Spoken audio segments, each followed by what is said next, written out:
जज अमन कुमार का शव पत्नी की चुन्नी से लटका मिला। दक्षिणी दिल्ली के ग्रीन पार्क में 30 वर्षीय जज अमन कुमार शर्मा मृत पाए गए। अमन की मौत को पुलिस आत्महत्या मान रही है।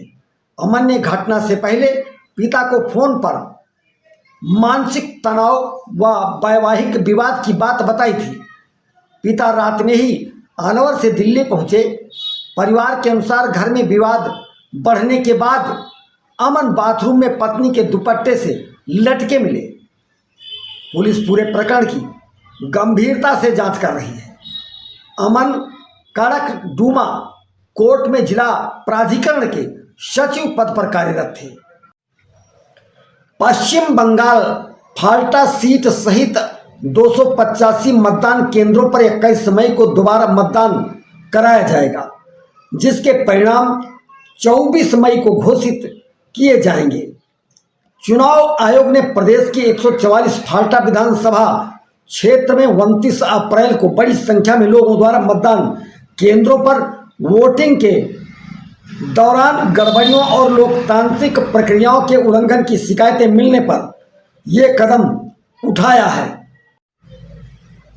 इलाहाबाद हाई कोर्ट ने सार्वजनिक भूमि पर नमाज पढ़ने को लेकर अहम टिप्पणी की। कोर्ट ने कहा कि सार्वजनिक भूमि पर सभी का समान अधिकार होता है, इसलिए नमाज पढ़ना स्वीकार नहीं है।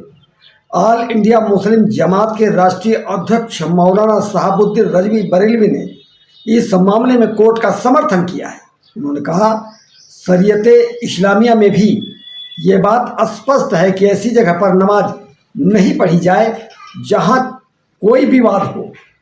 मौलाना ने कहा, ऐसी जगहों पर नमाज पढ़ने से बचना चाहिए। भारत और चीन ने वर्षों बाद लिपुलेख दर्रे के रास्ते कैलाश मानसरोवर यात्रा को पुनः शुरू करने का निर्णय लिया है। इस यात्रा को शुरू करने के फैसले से जहां यात्रियों को वहां पहुंचने का रास्ता आसान होगा, वहीं नेपाल की बालियान सरकार के सामने राजनीतिक और कूटनीतिक चुनौती खड़ी कर दी है।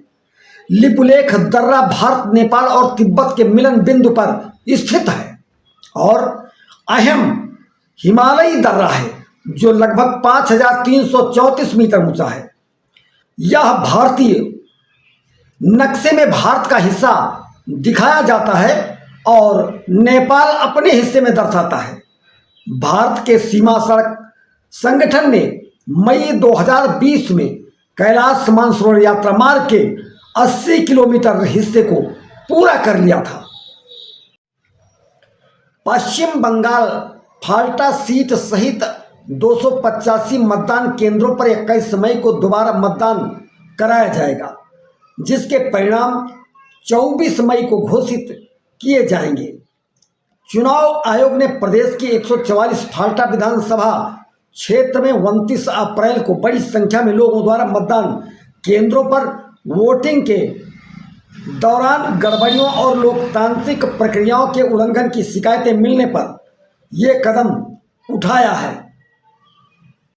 हिजबुल मुजाहिदीन के वरिष्ठ कमांडर सज्जाद अहमद को पाकिस्तान की राजधानी इस्लामाबाद में मृत पाया गया है। पाक में सक्रिय आतंकवादियों से जुड़ी रहस्यमयी हत्याओं में एक नाम और जुड़ गया है।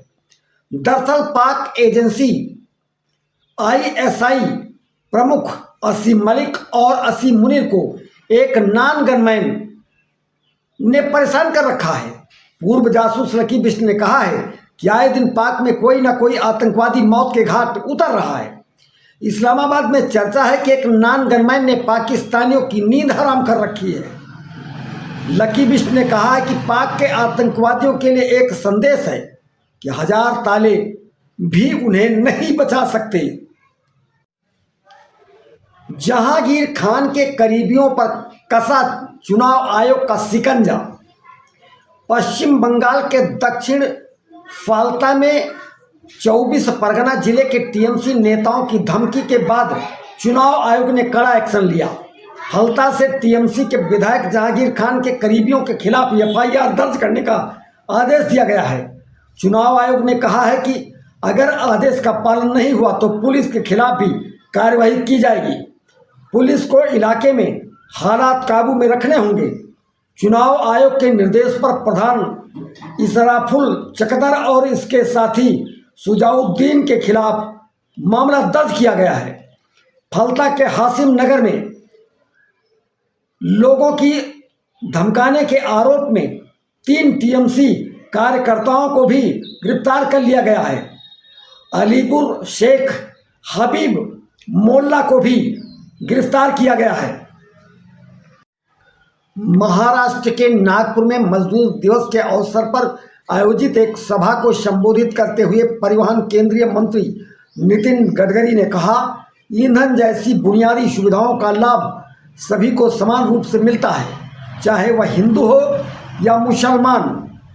जिस कीमत पर हम हिंदुओं को गैस पेट्रोल डीजल देते हैं, मुसलमानों को भी उसी कीमत पर मिलता है। बाहर लोग जात के आधार पर लड़ सकते हैं, लेकिन मैं ऐसा नहीं करता। गैस की किल्लत के बीच 45,000 टन एलपीजी लेकर भारत आ रहा सर्वशक्ति टैंकर अमेरिकी नाकेबंदी पार की जल्द ही भारत पहुंचेगा। टैंकर इस रास्ते को पार करके आगे बढ़ रहा है। कड़ी सुरक्षा के बीच यह टैंकर भारत पहुंचने वाला है। इसका चालक दल भारतीय है।